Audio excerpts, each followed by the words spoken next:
Welcome once again, participants. In this video tutorial, we will be looking at the referencing methods associated with master's dissertations, doctoral theses, as well as conference proceedings.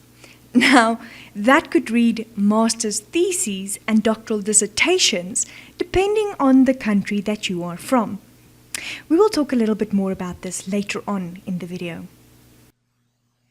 Whether you access a dissertation or thesis by going into the appropriate library and recalling a hard copy of the work, or, as is done in most instances these days, by recalling the item from the library's online catalogue, the reference stays the same, provided that the online version is in PDF format with definite page numbers in the work. So let's say I want to reference Yolandi Slabbert's doctoral thesis, as in this case.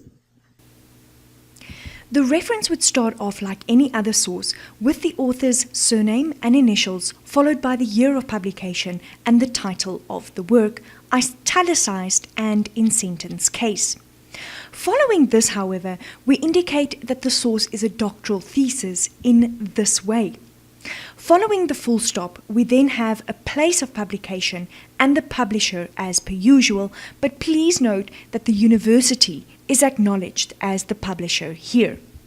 For the sake of argument, let's say that this was a master's degree. Well, in that case, we would indicate it as such by replacing the phrase doctoral thesis with master's dissertation.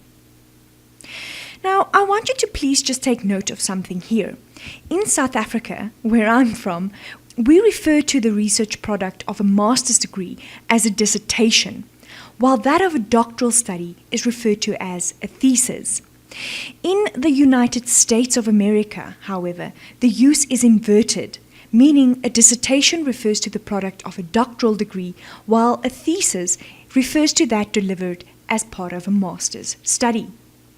Keep this in mind when you reference sources from different countries and use the convention of your country in every instance.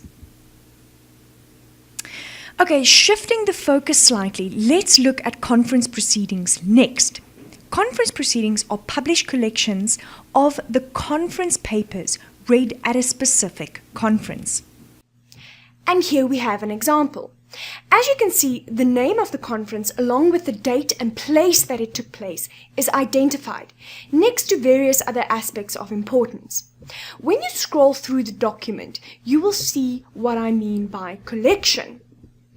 This truly is an anthology of the papers delivered at this specific conference. Now, let's say I found something of interest in a specific paper.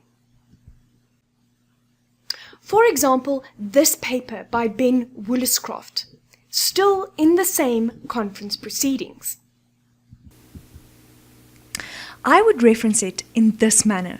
As per usual, we have the author, date, and title of the paper identified just as it should be. However, after the title of the publication, we have a comma followed by an indication of the conference, its title first, and then where it was held, all separated by commas, and followed lastly by the dates between which the conference were held. A normal reference as to where the reader can find the source, online usually, finishes off the reference. If you have been following along in sequence, we have now come to the end of our short series of videos to focus only on referencing. We hope you enjoyed them.